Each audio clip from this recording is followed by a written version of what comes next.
Hello students, I am B L Chaudhary, team botany CLC Sikar. हाँ तो बेटा स्वागत है आज के लेक्चर में आपका।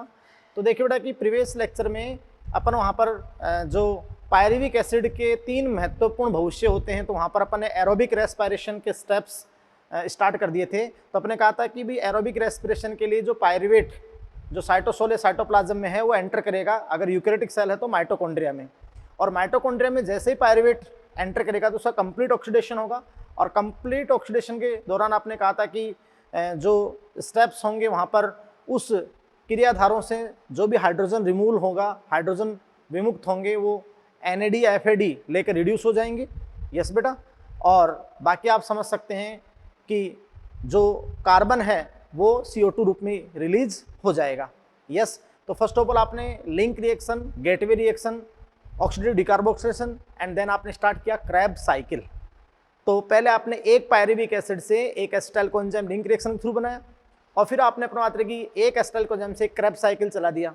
तो उस क्रेब्स साइकिल के आपने सारे स्टेप, एंजाइम्स और जो भी कैलकुलेशन है, यानी बेटा ग्लूकोज के रेफरेंस में एक लिंक के दौरान 3 ATP और एक क्रेब के दौरान 12 ATP, तो 15 ATP हो गया। लेकिन रेफरेंस में 2 बार चलेगा आपका, तो आप समझ रहे हैं कि 15 और 15 30, वो मैं समझाऊंगा।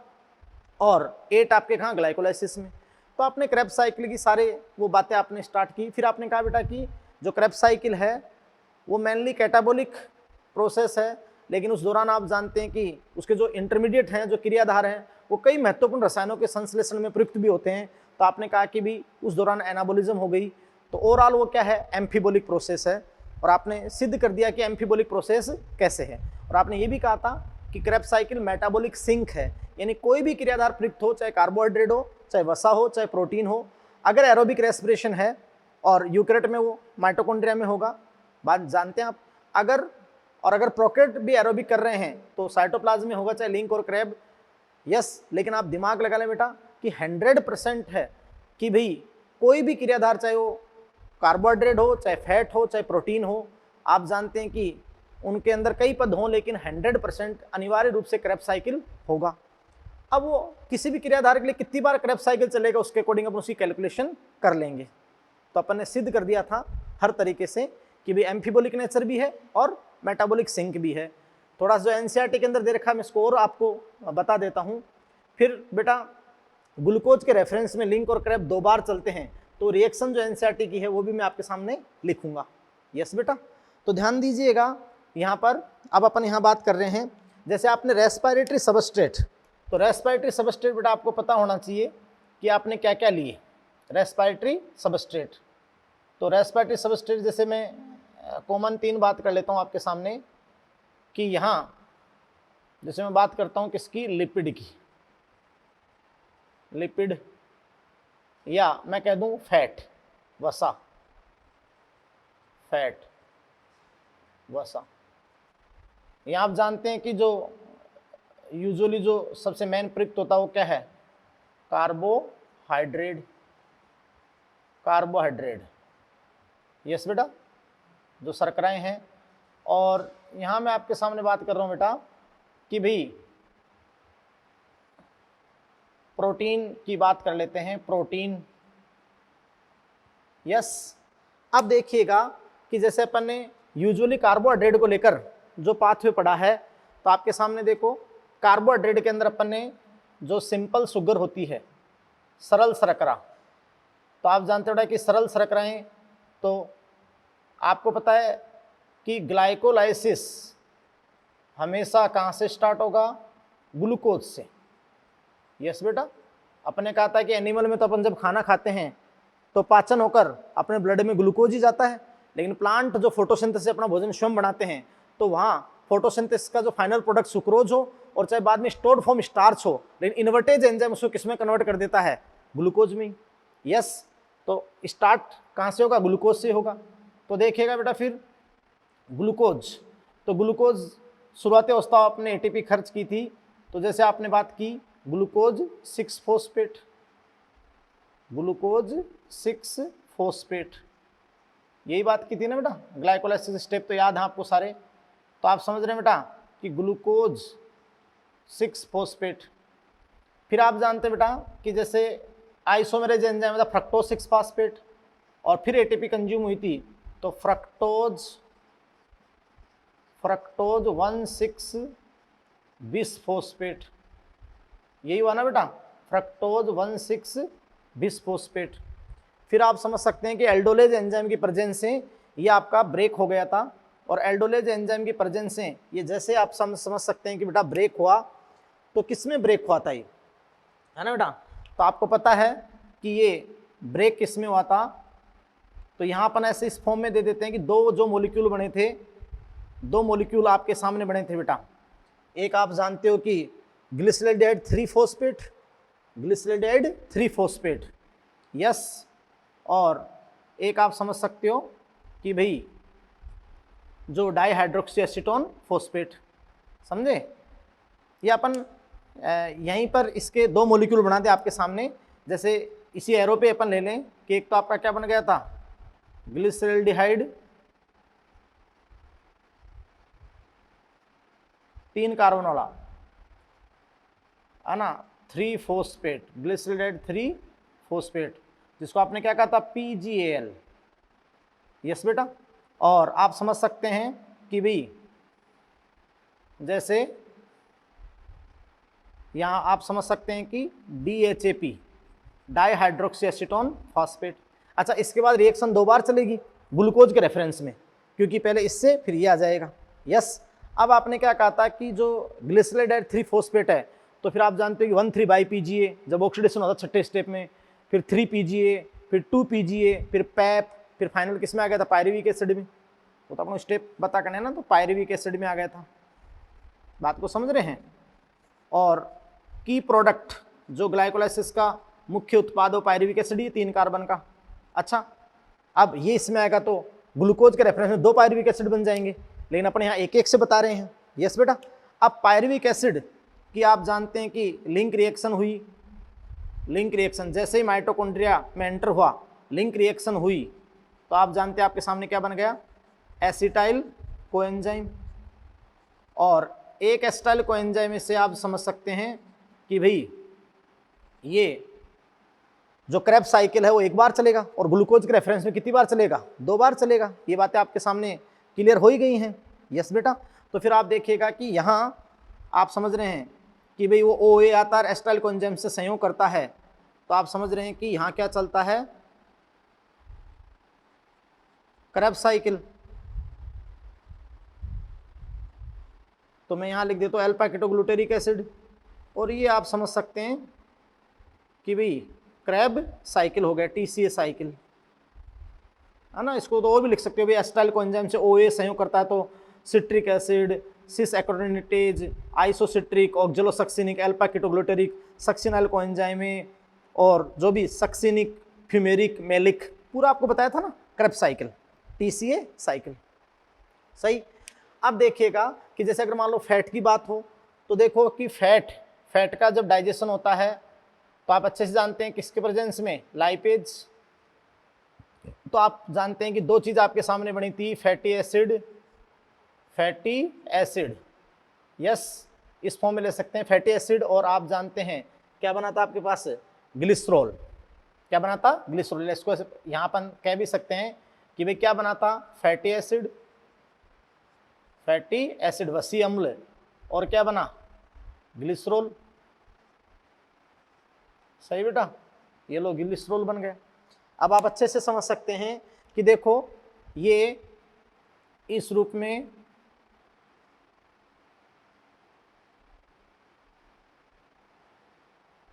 या अपन यहां ले पे ग्लिसरॉल, तो ये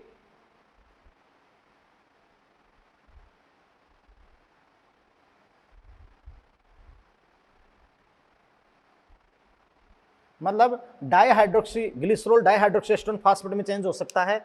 और आप जानते हैं कि डाईहाइड्रोक्सी एसीटोन फास्फेट से वापस जो डाईहाइड्रोक्सी एसीटोन फास्फेट उससे वापस ग्लिसरॉल का भी संश्लेषण हो सकता है। तो मैंने एरो दोनों बता दी ना आपको, बोलो। तो एक तो ये बात होगी। और आप समझ सकते हैं कि भी देखो फैटी एसिड, तो फैटी एसिड का बीटा ऑक्सीडेशन हो, तो फैटी एसिड वसी अम्ल का बीटा ऑक्सीडेशन हो, तो आप जानते हैं बेटा कि सीधा यहाँ क्या बन सकता है, एसिटाइल कोएंजाइम। तो ये तो आप जानते हो कैटाबोलिक प्रोसेस होगी, खंडन, कैटाबोलिक प्रोसेस, यानी आप जानते हैं कि बीटा ऑक्सीडेशन होगा ना, बीटा ऑक्सीडेशन, यस।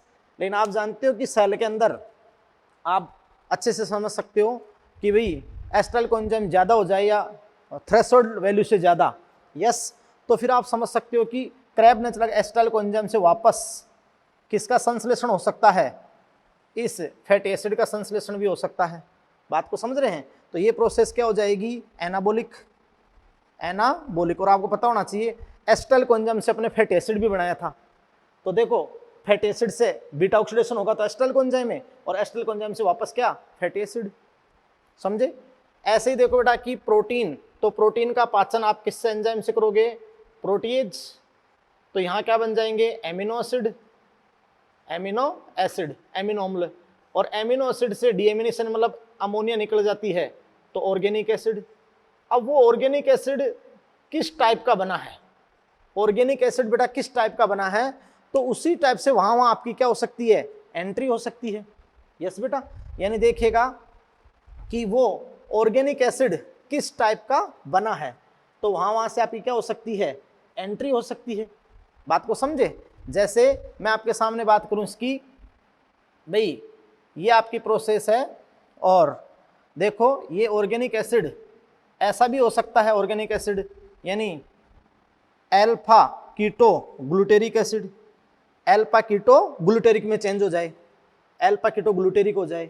और आप जानते हैं कि अल्फा कीटो ग्लूटेरिक से वापस एमिनो एसिड, या आप जानते हैं ऑर्गेनिक एसिड फिर अमोनिया ऐड हो जाएगा तो एमिनो एसिड का संश्लेषण हो सकता है, वो तो आप यहाँ दे सकते हो इसको वापस। बात को समझे? ऐसे आप ध्यान दो कि कुछ ऑर्गेनिक एसिड ऐसे भी हो सकते हैं जो किस में कन्वर्ट हो सकते हैं, पायरुविक एसिड में, यस, और पायरुविक एसिड से वापस वो एमिनो एसिड भी बन सकता है। बात को समझे? ऐसे आप जानते हैं कुछ एमिनो एसिड ऐसे हो सकते हैं जो एसिटाइल कोएंजाइम है, यस, और एसिटाइल कोएंजाइम से वापस वो भी फॉर्म हो सकता है। क्लियर? तो ये कंप्लीट मैंने आपके सामने एम्फीबोलिक किया। अब बता देना मेटाबॉलिक सिंक, लेकिन कोई भी क्रियादार हो, फैट हो, कार्बोहाइड्रेट हो, प्रोटीन हो, क्या चलेगा, क्रेब्स साइकिल। क्या चलेगा, क्रेब्स साइकिल। अब वो ग्लूकोज के रेफरेंस में लिंक भी 2 बार चलेगी, क्रैब भी 2 बार चलेगा, यस। तो अगर अपन एक लिंक और एक क्रैब को मिलाकर भी रिएक्शन लिखें आपको, और एक बार और कैलकुलेशन बता देता हूं अच्छे से, ये चीजें क्लियर करने के बाद, बात को समझ रहे हैं।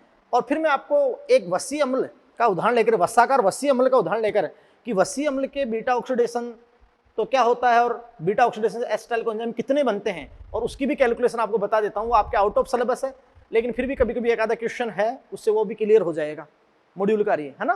तो ये आप बात समझे। अब आप नेक्स्ट देखिएगा। हाँ, तो देखिए बेटा कि ग्लाइकोलाइसिस का जो की प्रोडक्ट है पायरुवेट, तो पायरुवेट जब आप जानते हैं बेटा कि साइटोप्लाज्म से यूकेरियोटिक सेल माइटोकॉन्ड्रिया में एंटर करता है, जब उसका कंप्लीट ऑक्सीडेशन होता है तो एक पायरुविक एसिड 3 कार्बन का होता है, तो एक लिंक और एक क्रैब के द्वारा उसका कंप्लीट ऑक्सीडेशन होता है, एक लिंक और एक क्रैब। और ग्लूकोज के संदर्भ में दोनों ही 2 बार चलेगी, लिंक भी और क्रैब भी। लेकिन एनसेट ने कॉमन रिएक्शन लिख रखी है एक लिंक और एक क्रैब को मिलाकर। बात को समझे? तो एक बार अपन रिएक्शन देख लेते हैं, फिर उसका अपन जो भी कैलकुलेशन कर लेंगे। तो बेटा आप समझ सकते हैं कि देखो वो जो पायरुवेट आपने 3 कार्बन लिया, ये ग्लाइकोलाइसिस का प्रोडक्ट है पायरुवेट, तो 3 कार्बन, यस बेटा। और आप जानते हो कि पायरुवेट का कंप्लीट ऑक्सीडेशन होगा माइटोकॉन्ड्रिया के अंदर, तो एक लिंक और एक क्रैब, और ग्लूकोज के संदर्भ में 2 पायरुविक एसिड बने तो 2 बार चल जाएंगी बस। भाई आप दिमाग लगाओ यार, है ना। अब पायरुविक एसिड का कंप्लीट ऑक्सीडेशन होगा तो एक लिंक और एक क्रैब की मैं पूरी आपको रिएक्शन लिख देता हूं कि यहां पर देखिएगा कि भी पायरुविक एसिड है ना, और वहां संघनन में 2H2O जल भी प्रयुक्त होता है। आप समझ सकते हैं कि 4NAD+ और FAD+, आप समझ सकते हैं कि ADP या GDP ले लेते हैं, इनऑर्गेनिक मोनोफॉस्फेट जो आपने ले लिया। आप समझ सकते हैं बेटा कि ये देखिए अपन यहाँ कहेंगे क्या कि भी कंप्लीट ऑक्सीडेशन, और कंप्लीट ऑक्सीडेशन कहाँ होगा, माइटोकॉन्ड्रिया की मैट्रिक्स में। कंप्लीट ऑक्सीडेशन, पूर्ण ऑक्सीकरण, और आप जानते हो कि पूर्ण ऑक्सीकरण कहाँ, माइटोकॉन्ड्रियल मैट्रिक्स। भाई पहले तो लिंक रिएक्शन, तो लिंक रिएक्शन हुई थी तब तो 3 कार्बन का pyruvic acid acetyl coenzyme 2 carbon में चेंज हुआ था, पायरुवेट डिहाइड्रोजन कॉम्प्लेक्स से। फिर क्रेब्स साइकिल चला था एक एस्टल कोएंजाइम से, तो 2 CO2 निकले थे, हैं, एक लिंक में निकल गया था। क्रेब्स शक्कर के सारे एंजाइम माइटोकॉन्ड्रियल मैट्रिक्स जो जेल लाइक है, वाटर सोल्यूबल होते हैं, जल घुलनशील होते हैं, उसी फॉर्म में पाए जाते हैं। केवल एक एंजाइम है जो इनर मेम्ब्रेन पे, सक्सिनेट डिहाइड्रोजनेज। तो आप समझ सकते हैं कि कंप्लीट ऑक्सीडेशन हुआ तो यहाँ पर आप बेटा दिमाग लगा दीजिएगा कि भाई एक लिंक में 1 CO2 और एक क्रेब में 2 CO2, तो कितने 3 CO2, 3 कार्बन से 3 CO2 हो गए। और फिर आपने क्या कहा कि भाई 4NADH2, यस FADH2, ये आपके तो 4, वैसे क्रेब में 3 ही बनेंगे, एक ही, लेकिन एक लिंक में एक बना था आपके सामने, यस बेटा। और एक डायरेक्ट ATP क्रेब में बनी थी ओनली, तो उसको आप ATP या क्या कह सकते हैं, GTP। बोलो, यही प्रोसेस हुई ना जो कॉमन एक लिंक और एक क्रेब को मिलाकर मैंने दे दी कंप्लीट ऑक्सीडेशन की। बात को समझ रहे हैं जो एनसीईआरटी की। अच्छा, ग्लूकोज के रेफरेंस में, ग्लूकोज के संदर्भ में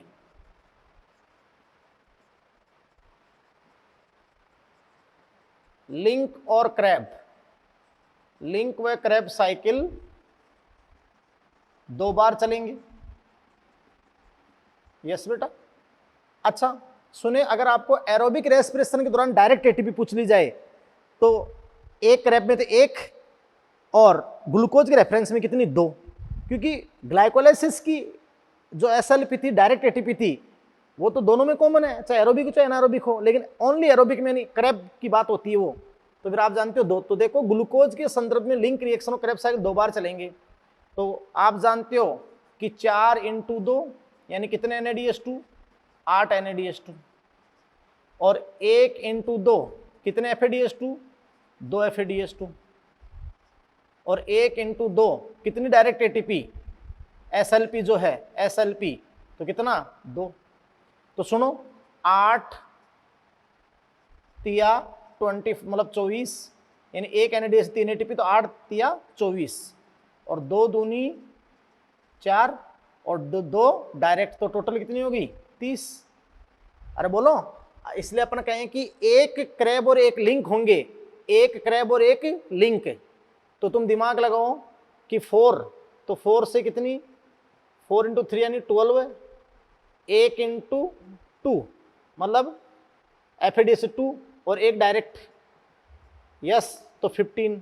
तो एक लिंक और एक क्रैब मिलके चलेंगे तो 15, और ग्लूकोज के संदर्भ में 2 बार चलेंगे तो कितने 30, और 8 किस में आ जाते हैं, ग्लाइकोलाइसिस में, 8 आ जाते हैं ग्लाइकोलाइसिस में अगर एरोबिक रेस्पिरेशन हो तो फिर आप जानते हो कितने हो जाएंगे 38। लेकिन वो तो ये है कि डिपेंड करता है कि साइटोप्लाज्म में जो NADH2 बने थे ना, 2 NADH2 ग्लाइकोलाइसिस में, अब वो अगर मैट्रिक्स में 2 NADH2 के रूप में पहुंच गए तब तो 38। वो अभी मैं सटल सिस्टम बताऊंगा आगे ETS के बाद में। अगर वो FADH के रूप में पहुंचे तो फिर वो कितनी 36, तो 36 या 38, ये अपन आगे सिद्ध कर देंगे, लेकिन अपने आप आगे ना आपके पास कैलकुलेशन। बोलो यस। और पहले भी मैंने कैलकुलेशन हर वे में बता दी थी, लेकिन वो ये जो कॉमन रिएक्शन थी ना, किसकी, जो एक लिंक और एक क्रैब दोनों को मिलाकर जो कॉमन रिएक्शन एनसीईआरटी ने दे रखी, वो भी मैंने आपके सामने क्लियर कर दी। यस बेटा। अब देखिएगा कि अगर अपन फैटी एसिड लें तब एटीपी का कैलकुलेशन कैसे करते हैं। यस बेटा, अगर अपन वसी अम्ल लें, वैसे आपको कार्बोहाइड्रेट से समझा रखा है तो उसी की पूछते हैं, लेकिन एक्स्ट्रा मॉड्यूल में किसी पेपर में कोई क्वेश्चन मिल सकता है जो आपको डिस्टर्ब नहीं करे, इसलिए अब जो मैं बता रहा हूँ आपके एक्स्ट्रा नॉलेज के लिए है ना, आपके कंपटीशन में वो नहीं आएगा। यस बेटा, 2 मिनट की बात है। तो देखिए कि calculation of ATP from fatty acid, तो कैलकुलेशन ऑफ एटीपी, एटीपी की कैलकुलेशन फ्रॉम फैटी एसिड, कि अगर आप वसा लेते हो और वसा के पाचन से फैटी एसिड वसीय अम्ल बनता है, वसीय अम्ल, तो बेटा आप कैसे काउंट कर पाओगे कितनी एटीपी बनाएगा वो। अब ये तो आपको पक्का आइडिया हो गया ना कि ग्लाइकोलाइसिस में क्या बनता है, एक लिंक में क्या बनता है, एक क्रैब में, एक लिंक में 3, एक क्रैब में 12, लिंक और क्रैब को जोड़ दें तो 15। अब ग्लूकोज के रेफरेंस में तो 2 बार चलते हैं तो वैसे आपकी, लेकिन यहाँ देखिएगा कि calculation of ATP from fatty acid वसीय अम्ल से, तो देखो वसीय अम्ल से सबसे पहले तो अपन बात करते हैं कि जैसे किसी भी वसीय अम्ल का मतलब बीटा ऑक्सीडेशन होता है तो कितने बीटा ऑक्सीडेशन होंगे। यस, और फिर अपन उससे एटीपी काउंट कर लेंगे आराम से।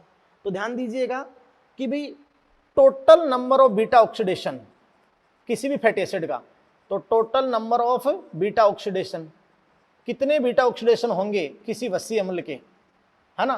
तो उस वसीय अम्ल में जितने कार्बन हैं n/2 - 1, तो यहाँ n क्या है, कार्बन की संख्या, कार्बन की संख्या किसमें, वसीय अम्ल में। तो उसके बीटा ऑक्सीडेशन की संख्या निकाल लेंगे, जितने कार्बन है n/2 - 1। अच्छा, टोटल नंबर ऑफ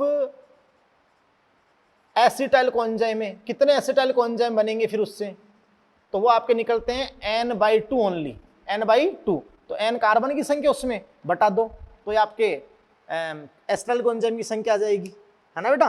अब सुनो देखो आगे, ये 1 पॉइंट हो गया, ये 2 पॉइंट हो गए। अब कैसे कैलकुलेट करोगे, दिमाग लगाओ। एक बीटा ऑक्सीडेशन बराबर कितने एटीपी देते हो, एक बीटा ऑक्सीडेशन से आपको मिलती है 5 एटीपी। कितनी मिलती है, 5 एटीपी। तो पहले तो बीटा ऑक्सीडेशन निकाल लो, जितने आए उसको 5 से मल्टीप्लाई कर दो।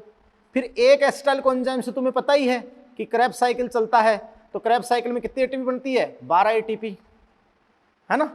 और यहाँ शुरू के अंदर वही एक्टिवेशन के अंदर तुम जानते हो कि टोटल कंजप्शन, जो टोटल उपभोग होता है, कंजप्शन शुरू के अंदर उपभोग हो जाता है, वो कितने का होता है, 2 का। वही 2 का उपभोग अपन देते हैं, है ना, 2 का उपभोग अपन दे देते हैं। बात को समझे। तो 2 एटीपी अपन जब कैलकुलेशन करेंगे तो माइनस कर देंगे 2 एटीपी का उपभोग। अब ले लो एग्जाम्पल, एग्जाम्पल लेके बता देता हूँ।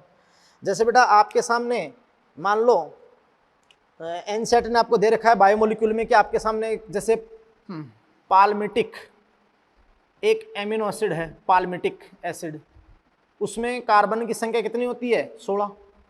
ऐसे आपको बता रखा है स्टीरिक एसिड, स्टीरिक अम्ल, स्टीरिक वसीय अम्ल, उसमें कार्बन की संख्या कितनी देर की है, 18। ऐसे आपको एनसेट ने अच्छे से बता रखा है बायोमोलिक्यूल में, लेकिन यहाँ नहीं। एक आप जानते हो एरेकिडोनिक एसिड आपका होता है, एरेकिडोनिक एसिड, है ना। तो आप जानते हैं कि एरेकिडोनिक जो एसिड होता है ना, वो आपको वहाँ बता रखा है बेटा, एरेकिडोनिक एसिड, उसके अंदर कार्बन की संख्या कितनी होती है, 20। निकालो आराम से, कार्बन संख्या कितनी है, 16। तो बीटा ऑक्सीडेशन कितने होंगे, n2 - 1। तो यहाँ आ जाएंगे बीटा ऑक्सीडेशन n2 - 1, तो 16 का आधा कितना हो गया, 8, है ना। 8 - 1 तो कितने आ जाएंगे, 16/2 - 1 यानी बराबर कितने आ जाएंगे, 7। और एसिटाइल कोएंजाइम कितने आएंगे, दिमाग लगाओ, एसिटाइल कोएंजाइम n/2, है ना, तो कितने आ जाएंगे, 8। अब मल्टीप्लाई कर लो भाई बीटा ऑक्सीडेशन से, तो कितने आएगा, 5 × 7 तो कितना, 35, और 8 × 12, 12 × 96, 96, और -2 जो कंजप्शन हुआ था 2 एटीपी का, कर लो टोटल। बोलो बेटा, है ना, आप समझ रहे हैं ना अच्छे से। तो भाई 35 और 96, 131 - 2, ये 131 हो गए, 131 - 2 तो 129 एटीपी आ गए इससे। तो इससे भी निकाल लो, n/2 - 1 यार, बीटा ऑक्सीडेशन आ जाएंगे, तो कितने आएंगे, 18/2 - 1 तो 8 आएंगे। और एसिटाइल कोएंजाइम कितने आएंगे, ये तो बीटा ऑक्सीडेशन आ गया ना, आराम से निकालो, अपने आप कर लोगे अब आप, तो आप यस। और वो आ जाएंगे 9, तो फिर कर देना, 5 × 8 40, और 12 × 9 108, 148 -2 146, निकल गए ना। अरे बोलो, तो आप जानते हैं कि आपके सामने 146 एटीपी आ गए, यस। ऐसे इससे कैलकुलेट कर लो भाई, इसके अंदर बीटा ऑक्सीडेशन कितना आएगा, 9, और एसिटाइल कोएंजाइम कितना आएगा, 12, है ना। तो आप 9 × 5 और 12 × 12 जो भी आए -2 करके निकाल लेना, जो भी आ जाए। ऐसे आप कोई भी वसीय अम्ल भी दे दे तो एटीपी कैलकुलेशन कर लोगे इजीली, समझे। बट ये आपके सिलेबस में नहीं है, क्लियर बेटा। तो बस कोई भी वसीय अम्ल है ना, उसमें जितने कार्बन है ना, n/2, उनका आधा करो और -1 और करो, उतना तो बीटा ऑक्सीडेशन। और जितने कार्बन उनके आधे एस्टल एंजाइम, जितने एस्टल एंजाइम बनेंगे उतनी बार क्रैब चलेगा। एक क्रैब में 12 एटीपी बनती है आपके सामने, बोलो समझे। और फिर करके उपभोग -2 निकाल दो। तो मैंने आपको सारी बातें बता दी, इनकी भी बता दी। अच्छा सुनो, अब ये NADH FADH बन जाते हैं, ये एटीपी देते कहाँ हैं? Oxidative phosphorylation through ETC, electron transport chain में। और फिर आपका फाइनल जब एटीपी बनती है तो ETS, इलेक्ट्रॉन ट्रांसपोर्ट सिस्टम। तो अब अपन वो टॉपिक पढ़ते हैं, है ना, क्लियर। तो बहुत इंपॉर्टेंट, लास्ट अपन उसका टॉपिक पढ़ते हैं, है ना, समझे। तो देखिए, हाँ तो देखिए बेटा, ETS, इलेक्ट्रॉन ट्रांसपोर्ट सिस्टम। तो बेटा देखो, अब आपका ETS चलेगा, इसका मतलब दिमाग लगा के दिया। आपका क्या मतलब है कि देखो, आपने जो पाथवे बड़ा पायरुविक एसिड बनने के बाद में, कि भाई अगर एरोबिक पाथवे हो तो पायरुविक एसिड का कंप्लीट ऑक्सीडेशन हुआ, तो पायरुविक एसिड का कंप्लीट ऑक्सीडेशन कहाँ हुआ? माइटोकॉन्ड्रियल मैट्रिक्स में। यस बेटा। तो आप जानते हैं कि उस दौरान जब उसका पूर्ण ऑक्सीकरण हुआ तो क्रियाधार से हाइड्रोजन रिमूव हुए, और क्रियाधार से जैसे हाइड्रोजन रिमूव हुए अलग अलग स्टेप्स में, तो वहाँ हाइड्रोजन रिमूव होते ही वहाँ जो NAD FAD थे, NAD ने एक्सेप्ट किया, विशेषता NAD ने, क्योंकि वो सार्वभौमिक हाइड्रोजन ग्राही है। तो जैसे ही बेटा NAD ने एक्सेप्ट किया उसको, तो आपको मैं बता दूं कि NAD ने एक्सेप्ट किया तो NADH2 में अपचयित हो गया। तो वहाँ NAD FAD का तो अपचयन हुआ, और क्रियाधार का क्या होता गया? ऑक्सीडेशन होता गया। तो आप जानते हैं आपके पास में NADH2 और FADH2 अच्छे से क्रेब्स साइकिल में निर्मित हो गए। बात को समझ रहे हैं? यस। और आप जानते हैं कि फिर अब आगे जो NADH FADH2 में जो एनर्जी स्टोर्ड हो गई, मतलब जो कार्बन कार्बन बॉन्ड के बीच में थी। बात को समझे। और फिर आप जानते हो कि अगर एरोबिक रेस्पिरेशन से कंप्लीट आपका एटीपी फॉर्मेशन होना है, तो वो जो साइटोप्लाज्मिक NADH2 है जो ग्लाइकोलाइसिस के दौरान बने थे, वो भी आ जाएंगे माइटोकॉन्ड्रियल मैट्रिक्स में। अब वो किस रूप में आएंगे अपन शटल सिस्टम के द्वारा आगे बता देंगे। बाकी आप जानते हैं कि वो भी साइटोप्लाज्म में आ जाएंगे। यस बेटा। तो उसके लिए आपके पास में क्या चलेगी बेटा? ETS, electron transport system. सही। तो ध्यान दीजिएगा, मैं आपको समझा रहा हूं कि भाई देखो, ETS फर्स्ट ऑफ ऑल इसकी साइट क्या है? तो बेटा देखो, साइट यानी क्या होता है? स्थल। और आप जानते हैं कि भी inner mitochondrial membrane, inner mitochondrial membrane यानी आंतरिक माइटोकॉन्ड्रियल झिल्ली। तो इनर माइटोकॉन्ड्रियल मेम्ब्रेन। यस बेटा, यूकैरियोट्स में। और तुम जानते हो प्रोकैरियोट्स में माइटोकॉन्ड्रिया नहीं होता है, और अगर एरोबिक रेस्पिरेशन हो तो जो लिंक और क्रैब है वो साइटोप्लाज्म में चलेंगे, और वहां प्रोकैरियोट्स में आप समझ सकते हैं बेटा कि जो मीजोसोम है उसमें ETS होगी। तो मीजोसोम क्या है? इनर मेम्ब्रेन की फोल्डिंग ही तो है, इनर मेम्ब्रेन की फोल्डिंग ही तो है, क्योंकि प्रोकैरियोट में श्वसन एंजाइम प्लाज्मा झिल्ली से ही एसोसिएटेड होते हैं। यस बेटा। तो ये आप समझ रहे हैं कि ये किसकी बात हो गई? प्रोकैरियोट्स की बात हो गई। यस बेटा।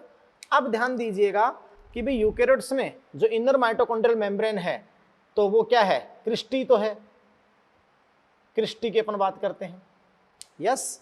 अब देखिएगा बेटा कि क्या है ETS, इसके दौरान होगा क्या क्या, मैं आपको बता दूं, बहुत ही इंपॉर्टेंट बात। भाई ETS क्या है? तो भाई आप जानते बेटा कि ये किससे रिलेटेड है? तो आप क्या कहेंगे बेटा कि यह NADH2 तथा FADH2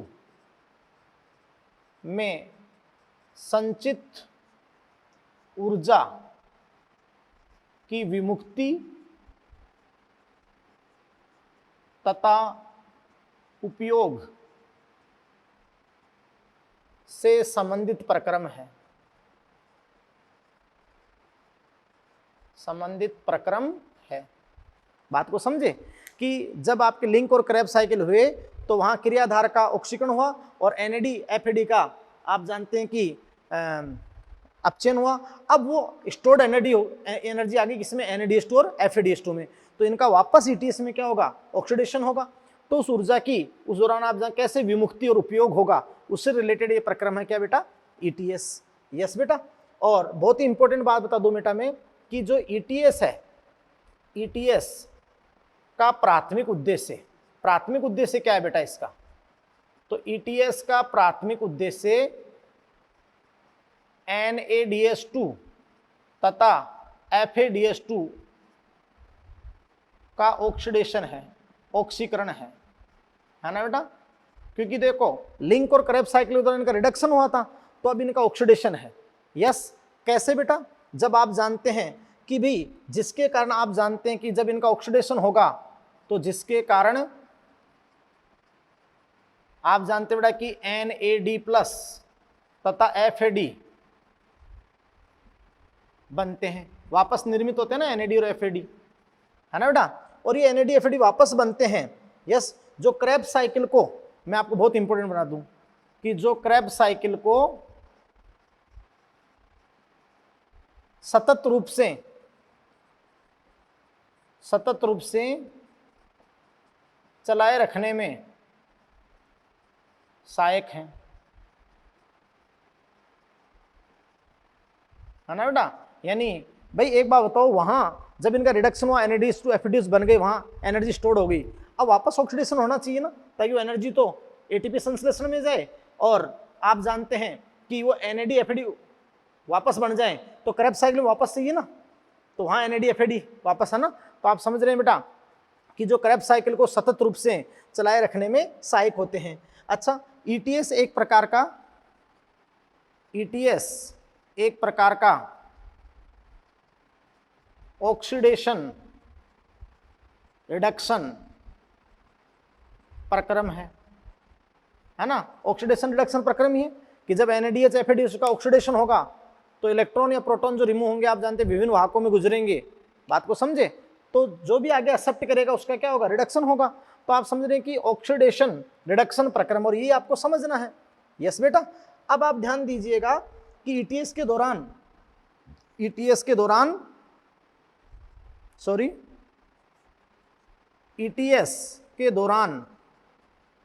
बेटा आपको समझाऊंगा मैं कि जो प्रोटॉन तथा इलेक्ट्रॉन दाता NADH2 तथा FADH2 होते हैं, NADH2 तथा FADH2 होते हैं भाई, बात को समझे। यस बेटा। अब ध्यान दीजिएगा वहां पर आप की भी देखो, बहुत इंपॉर्टेंट बात आपको मैं बताता हूं कि इस ETS में आप जानते बेटा कि ETS में इलेक्ट्रॉन है, इलेक्ट्रॉन रेडॉक्स पोटेंशियल, अपने रेडॉक्स पोटेंशियल के अकॉर्डिंग डाउन हिल, है ना, हाई रेडॉक्स पोटेंशियल लो, तो अगर ETS में इलेक्ट्रॉन रेडॉक्स पोटेंशियल के अनुसार गति करते हैं। क्यों देखना, इसमें अभी जो अंतिम इलेक्ट्रॉन ग्राही आएगा वो ऑक्सीजन आएगा, तो वो बहुत ही प्रबल इलेक्ट्रॉन ग्राही है, तो आप समझ रहे हैं कि डाउनहिल प्रोसेस होगा। तो ETS में इलेक्ट्रॉन रेडॉक्स पोटेंशियल के अनुसार गति करते हैं। यस बेटा, बहुत इंपॉर्टेंट। और आप जानते हैं कि ETS के दौरान अंतिम इलेक्ट्रॉन ग्राही ऑक्सीजन होती है। यस बेटा, आप समझ सकते हैं कि ETS के दौरान अंतिम इलेक्ट्रॉन ग्राही कौन होती है बेटा, ऑक्सीजन होती है। यस, और जैसे ऑक्सीजन पे इलेक्ट्रॉन जाते हैं तो फिर वो तुरंत प्रोटॉन भी एक्सेप्ट करती है, फिर वह प्रोटॉन को एक्सेप्ट करती है, और आप समझ सकते हैं कि फाइनली आप जानते हो कि मेटाबॉलिक वाटर या अंततः, है ना, ऐसे कह दो कि फाइनली जल H2O निर्मित होता है। यस बेटा, तो ये बहुत इंपॉर्टेंट बात आपकी होगी। यस, इसलिए अपन कहेंगे कि ETS के जो अंतिम उत्पाद हैं, एंड प्रोडक्ट हैं, अंतिम उत्पाद, वो आप समझ सकते हो कि ATP और H2O हैं, ATP और H2O। यस बेटा, कैसे, तो ध्यान दीजिएगा। हाँ देखिए बेटा कि मैं कह रहा था कि ETS में बहुत इंपॉर्टेंट बात कि ETS में इलेक्ट्रॉन परिवहन, यानी इलेक्ट्रॉन की गति विभिन्न इलेक्ट्रॉन वाहकों के द्वारा होती है ना बेटा। यानी इलेक्ट्रॉन विभिन्न इलेक्ट्रॉन वाहकों की श्रृंखला से गुजरते हैं। यस बेटा, आप समझ रहे हैं। और ये इलेक्ट्रॉन कैरियर जो इलेक्ट्रॉन वाहक हैं, इलेक्ट्रॉन कैरियर कॉम्प्लेक्सेज, संकुलों में, कॉम्प्लेक्स में व्यवस्थित होते हैं, समझे बेटा। अब ध्यान दीजिएगा, बहुत इंपॉर्टेंट बात करूं मैं। और ये तो होता है बेटा कि जब वो NADH ऑक्सीडेशन होगा तो वो विभिन्न वाहकों से इलेक्ट्रॉन गुजरेंगे और इलेक्ट्रॉन अंतिम कॉम्प्लेक्स 4 पे, जानते हो, साइटोक्रोम A से A3, और वहां ऑक्सीजन को प्राप्त हो जाएगा। तो जैसे ऑक्सीजन को प्राप्त होगा उस दौरान कुछ कॉम्प्लेक्सेस प्रोटॉन पंप का काम करेंगे, प्रोटॉन पंप। तो ध्यान दीजिएगा कि प्रोटॉन पंप का काम करेंगे तो माइटोकॉन्ड्रिया की जो इनर मेम्ब्रेन है उसके आर पार प्रोटॉन प्रवणता बढ़ा देंगे। यस बेटा, तो ध्यान दीजिएगा इस ETS में मैं आपको समझा दूं, ETS के फिर 2 पार्ट आपके होंगे ETS के। यस बेटा, इसमें एक तो आपका क्या होगा, ETC, electron transport chain, electron परिवहन श्रृंखला। यस बेटा, और दूसरा आपके सामने इसके अंदर आपका होगा बेटा ATPase या फिर अपन कहेंगे ATP सिंथेज आपका होगा। ध्यान दीजिएगा, जो ये इलेक्ट्रॉन ट्रांसपोर्ट चेन होगी इसके अंदर आपके 4 कॉम्प्लेक्स होंगे। कितने कॉम्प्लेक्स होंगे? 4 कॉम्प्लेक्स होंगे, 4 कॉम्प्लेक्स। यस, तो बेटा जैसे फर्स्ट है, सेकंड है, थर्ड है और फोर्थ है, सही। तो आप ध्यान दीजिएगा, सबसे पहले जैसे NAD फर्स्ट कॉम्प्लेक्स बताऊंगा अभी नाम उसका, NADH डिहाइड्रोजनेज। तो NADH वहां ब्रेक होगा तो उससे जो प्रोटॉन और इलेक्ट्रॉन है रिमूव होंगे, इलेक्ट्रॉन वाहकों में गुजरता जाएगा, चलते चलते 4th कॉम्प्लेक्स पे वो ऑक्सीजन को प्राप्त हो जाएगा। और उस दौरान ये जो 3 कॉम्प्लेक्स है, फर्स्ट और थर्ड और फोर्थ, ये प्रोटॉन पंप की तरह काम करेंगे। यस बेटा, तो प्रोटॉन पंप की तरफ जब ये काम करेंगे, है ना बेटा, तो आप जानते हैं कि प्रोटॉन पंप की तरह काम करने से जो माइटोकॉन्ड्रिया की जो इनर मेम्ब्रेन है, आपको पता होना चाहिए कि भाई ये कॉम्प्लेक्सेस कहाँ होंगे, ये तो आपको अच्छे से पता है, समझ रहे हो। एक बार आराम से देखो बेटा, माइटोकॉन्ड्रिया की जो इनर मेम्ब्रेन है, तो इनर मेम्ब्रेन क्या है? क्रिस्टी। और आपको अच्छे से पता है बेटा कि जो माइटोकॉन्ड्रिया की इनर मेम्ब्रेन है वहां पर ये कॉम्प्लेक्सेस स्थित हैं, समझे। अब इनर मेम्ब्रेन पे इधर ये जैसे यहाँ कॉम्प्लेक्सेस हैं, है ना, तो यहाँ ब्रेक हो रहा है वो NADH2 और वो इलेक्ट्रॉन वाहकों में गुजर रहे हैं और अंतिम इलेक्ट्रॉन किस पे जाएगा? ऑक्सीजन पे, सही। तो उस दौरान फर्स्ट, थर्ड और फोर्थ प्रोटॉन पंप की तरह काम करते हैं। तो देखो ये तो आपका है IMS, इंटर मेम्ब्रेन स्पेस, या आपने पढ़ा होगा PMS, peri mitochondrial space, outer membrane और इनर मेम्ब्रेन के बीच का स्पेस इंटर मेम्ब्रेन स्पेस, और PMS, पेरी माइटोकॉन्ड्रियल स्पेस। और ये जो जेल लाइक कंसिस्टेंसी है ये आप जानते हो मैट्रिक्स होती है। क्या होती है? मैट्रिक्स, है ना। तो फिर आप जानते हो बेटा कि इस दौरान इस आंतरिक झिल्ली के आर पार, यानी मैट्रिक्स और PMS, IMS है ना, ये IMS है, इनके बीच प्रोटॉन प्रवणता हो जाती है। क्या हो जाती है? प्रोटॉन प्रवणता। अच्छा, वो प्रोटॉन प्रवणता किससे हुई? ऑक्सीडेशन से हुई। फिर जैसे प्रोटॉन प्रवणता हो जाती है तो मेम्ब्रेन को प्रोटॉन तो पार नहीं कर पाएंगे, और फिर आपका 5th कॉम्प्लेक्स आएगा। कौन सा कॉम्प्लेक्स आएगा? 5th complex. तो 5th कॉम्प्लेक्स ATPase होगा, और उस ATPase से आपको मैं वहां बताऊंगा अच्छे से कि वहां पर F0, है ना, ये तो इंटीग्रल प्रोटीन, और F1 होता है, तो वहां से फिर प्रोटॉन गुजरेंगे, 2 प्रोटॉन से ATP बनेगी। 2 प्रोटॉन से क्या बनेगी? ATP। अभी आराम से आगे और समझाऊंगा मैं। तो ATP बनेगी, बात को समझे। अब आप दिमाग लगाओ कि प्रकाश संश्लेषण के अंदर ये केमी ऑस्मोटिक थ्योरी से अपन क्लियर करेंगे कि सनलाइट को क्लोरोफिल एंट्रैप करेगा तो फोटोसिस्टम, प्रकाश तंत्र में, तो वहां प्रकाश तंत्र से इलेक्ट्रॉन इमिट होगा और वो वाहकों में गुजरेगा, और उस दौरान प्रोटॉन प्रवणता बनेगी। तो एक ATP बनने के लिए एक तो मेम्ब्रेन चाहिए, मेम्ब्रेन के आर पार प्रोटॉन प्रवणता चाहिए, बात को समझे, और फिर ATPase चाहिए। तो वहां आप जानते हैं कि सौर ऊर्जा के कारण बनी और इलेक्ट्रॉन वहां में गुजरा, तो उसको बोला फोटोफॉस्फोराइलेशन। और यहाँ NADH और FADH के ऑक्सीडेशन से बनेगी, है ना, और फिर प्रोटॉन पूर्णता बन गई। प्रोटॉन जब वापस पार करेंगे और ATPase से गुजरेंगे, अभी मैं बताऊंगा आगे, तो आप जानते हो ATP बनेगी, तो इसको अपन क्या बोलेंगे, ऑक्सीडेटिव फॉस्फोराइलेशन। क्या बोलेंगे बताओ बेटा, ऑक्सीडेटिव फॉस्फोराइलेशन, है ना। लेकिन आप इस चीज को ज्यादा मत लेना, ये तो अभी आराम से मैं वापस बताऊंगा, सही। अब मैं सबसे पहले आपके सामने क्या बताता हूं, सबसे पहले मैं आपके सामने ये बताऊंगा बेटा कि वो कॉम्प्लेक्सेस क्या क्या हैं और उनके कंपोनेंट क्या क्या हैं, समझे, जहां से इलेक्ट्रॉन गुजरेंगे, बात को समझे, और कौन किस किस में आता है। तो देख लीजिएगा, सबसे पहले मैं आपके सामने बताता हूं कॉम्प्लेक्सेस, यस।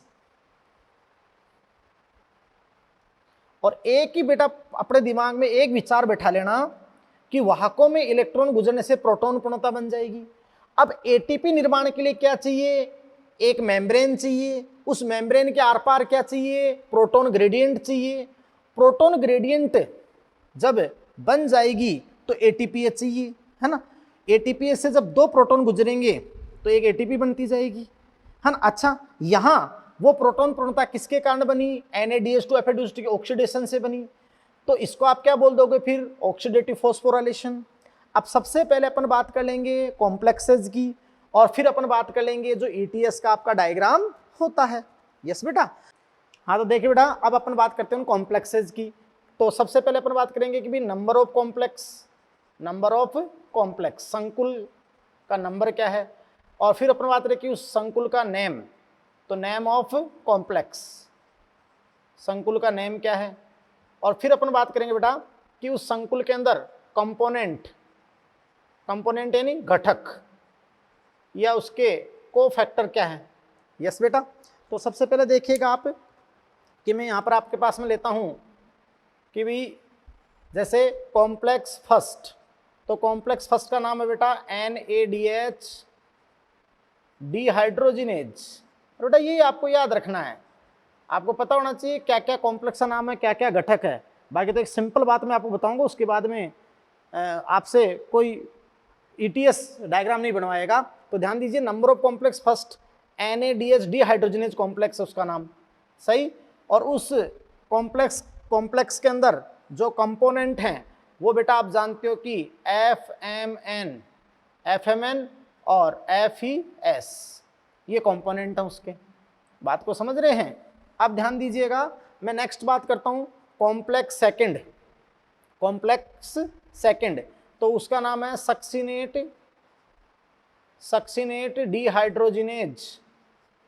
डिहाइड्रोजिनेज कॉम्प्लेक्स, है ना, सक्सिनेट डिहाइड्रोजिनेज कॉम्प्लेक्स, ये आपका कॉम्प्लेक्स सेकंड है, यस। अब आप समझ सकते हैं बेटा कि सेकंड कॉम्प्लेक्स का नाम आपके सामने क्या है, सक्सिनेट डिहाइड्रोजिनेज कॉम्प्लेक्स या FADH डिहाइड्रोजिनेज कॉम्प्लेक्स। इसको अपन क्या कह सकते हैं, FADH डिहाइड्रोजिनेज कॉम्प्लेक्स, यस। इसके कंपोनेंट क्या है बेटा, अपन बात रहे कि FAD और जो SD enzyme, succinate dehydrogenase enzyme, तो SD एंजाइम है, ये इसके कंपोनेंट हो गए, समझ गए। अब ध्यान दीजिएगा कॉम्प्लेक्स थर्ड, तो कॉम्प्लेक्स थर्ड का क्या नाम है, साइटोक्रोम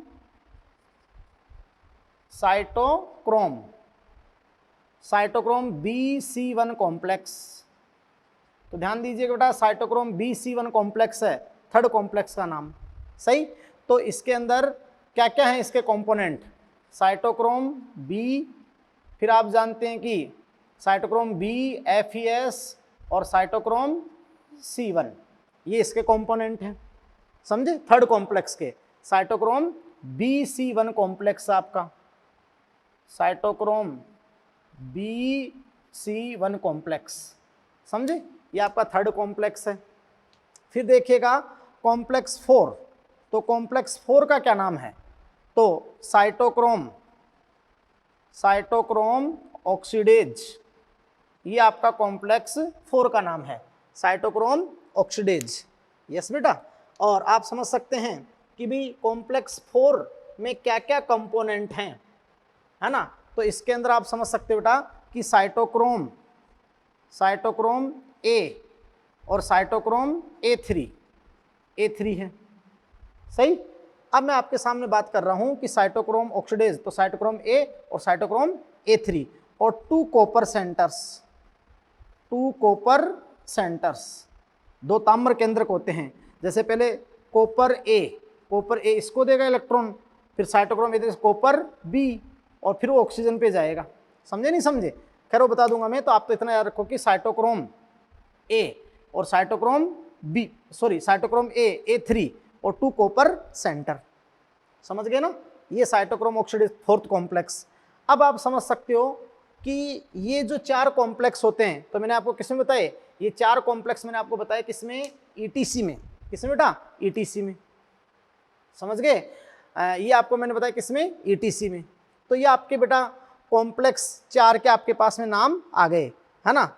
और साइटोक्रोम ऑक्सीडेज कॉम्प्लेक्स में साइटोक्रोम ए से ए3। अच्छा सुनो, इतना दिमाग लगाओ कि इलेक्ट्रॉन कैरियर में कौन कौन आते हैं। सबसे पहले फ्लेवोनॉइड्स, एफएमएन और एफएडी, है ना? एफएमएन और एफएडी, ये फ्लेविन। इस एफएमएन का पूरा नाम क्या होता है? एफएमएन का पूरा नाम साइड में नोट करा देता हूं, फिर आप लिख लेना। एफएमएन का पूरा नाम होता है फ्लेविन मोनो न्यूक्लियोटाइड, ये आपका एफएमएन। एफएडी क्या है बेटा? तो ये वही फ्लेविन, है ना? और फ्लेविन एडेनिन डाई न्यूक्लियोटाइड। तो ये तो आप जानते हो कि फ्लेवोनॉइड्स हैं, फ्लेवोनॉइड आप समझ रहे हैं ये। तो उसके बाद आप जानते हैं कि आप अगली बात आप समझ सकते हैं कि इसमें और क्या क्या है। तो फिर सक्सिनिडी हाइड्रोजन है ही, और फिर आप जानते हो कि साइटोक्रोम्स हैं, साइटोक्रोम। इसमें आप जानते हो साइटोक्रोम बी और सी, इनमें तो आप जानते हो आयरन ही तो इलेक्ट्रॉन को लेगा, दाता भी कौन होगा? आयरन ही होगा। यहाँ आयरन लेगा लेकिन कॉपर दाता होगा साइटोक्रोम ए1 और ए3 में। तो 2 कॉपर सेंटर होते हैं। ये अच्छा क्वेश्चन आता है कि 2 कॉपर सेंटर वाले कौन से? साइटोक्रोम ए1 और ए3। बात को समझ रहे हैं आप? यस। तो आप बेटा ध्यान दीजिएगा कि भाई खैर ये सारी बात मैंने आपको बताई। तो ये 4 कॉम्प्लेक्स हो गए आपके। कितने कॉम्प्लेक्स हो गए? 4। अब यहाँ पर कुछ मोबाइल कैरियर आते हैं, है ना? वो मोबाइल कैरियर कंपोनेंट कॉम्प्लेक्स के घटक नहीं होंगे, लेकिन वो इनमें बहुत ज़्यादा सहायता करेंगे। तो ध्यान दीजिएगा कि जैसे कॉम्प्लेक्स फर्स्ट को थर्ड से, है ना, या फिर सेकंड को थर्ड से कनेक्ट करने के लिए एक आपका होता है को एंजाइम क्यू, या अपन कहें यूबीक्विनोन। तो ये आपके होते हैं बेटा मोबाइल कैरियर यानी ऐसे कैरियर जो गतिशील हों, गतिशील कैरियर हैं आपके। सही। फिर एक आप जानते हो कॉम्प्लेक्स थर्ड और फोर्थ को आपस में कनेक्ट करने के लिए एक छोटी सी गतिशील प्रोटीन होगी, साइटोक्रोम सी। क्या होगी? Cytochrome C. बात को समझ रहे हैं? ये आपके सामने है, क्लियर। लेकिन देखो ये किसी भी कॉम्प्लेक्स के कंपोनेंट नहीं होंगे, है ना? ये मैं आपको बताऊंगा। तो ये आपके बेटा कॉम्प्लेक्सेस हो गए। अब इस दौरान क्या होता है कि जब इलेक्ट्रॉन वाहकों में गुजरता है, अंतिम इलेक्ट्रॉन A3 पर आ जाता है, A3 से ऑक्सीजन को मिलेगा, है ना? तो आप जानते हैं कि उस दौरान फर्स्ट, थर्ड और फोर्थ प्रोटॉनों को पंप कर देते हैं। तो माइटोकॉन्ड्रिया की जो इनर मेम्ब्रेन है, तो पीएमएस में प्रोटॉन ज़्यादा हो जाते हैं, तो पीएमएस और मैट्रिक्स के मध्य प्रोटॉन प्रणता बन जाती है। यस। फिर प्रोटॉन प्रणता बन जाती है, तो प्रोटॉन प्रणता होने के बावजूद भी प्रोटॉन पार नहीं कर सकते क्योंकि आवेशित हैं, है ना? तो फिर उनका सुसाध्य विसरण करने के लिए फिर कपलिंग होती है। और फिर आप जानते हो कि 4 कॉम्प्लेक्स तो आपके किस में आते हैं? ईटीसी में। ये 4 कॉम्प्लेक्स तो किस में आते हैं बेटा? इलेक्ट्रॉन ट्रांसपोर्ट चेन में, ईटीसी में। और जो फिर 5th कॉम्प्लेक्स आपका कपलिंग होने के लिए आएगा, 5th कॉम्प्लेक्स, उसको अपन बहुत इंपॉर्टेंट कॉम्प्लेक्स बोलते हैं। जो 5th कॉम्प्लेक्स होता है एटीपीएच या एटीपी सिंथेज, जो एटीपी के संश्लेषण के लिए सहायक होता है। तो वो जो एटीपीएच है, एटीपी सिंथेज, उसके जो कंपोनेंट होते हैं वो आपके होते हैं F0 प्रोटॉन चैनल, आप F0 तथा F1 जो कैटालिटिक नेचर का होता है F1। समझ रहे हो? तो ये आपका होता है 5th कॉम्प्लेक्स 5th, यानी F0 F1 कॉम्प्लेक्स, ये कंपोनेंट होते हैं। यस बेटा। अब ध्यान दीजिएगा कि ये जो कंपोनेंट हैं ये कैसे व्यवस्थित होते हैं, यस वो मैं आपको बता देता हूँ। और फिर मैं आपको ईटीएस का डायग्राम बना दूंगा कि कैसे कैसे कौन कौन कहाँ ब्रेक होता है, कैसे इलेक्ट्रॉन मूव करता हुआ अंतिम ऑक्सीजन पे जाता है, और वहाँ कैसे टर्मिनल ऑक्सीडेशन होता है जब ऑक्सीजन प्रोटॉन को ग्रहण करती है और H2O बनता है, वाटर बनता है। यस बेटा, तो ध्यान दीजिएगा, यहाँ मैं आपको समझा देता हूँ कि देखो बेटा, ये प्रोसेस माइटोकॉन्ड्रिया, ये NADH एपिडीज बने कहाँ थे, माइटोकॉन्ड्रिया के मैट्रिक्स में। अब वो इनर मेम्ब्रेन पे ब्रेक होते हैं, तो आप ध्यान दीजिएगा, जैसे ये माइटोकॉन्ड्रिया की, मान लो कि भाई ये माइटोकॉन्ड्रिया की इनर मेम्ब्रेन है, माइटोकॉन्ड्रिया की क्या है बेटा, इनर मेम्ब्रेन। अब मेम्ब्रेन होती है तो ये मैंने आप लिखते हो ना IMM, यानी इनर माइटोकॉन्ड्रियल मेम्ब्रेन, समझते हो ना, इनर माइटोकॉन्ड्रियल मेम्ब्रेन।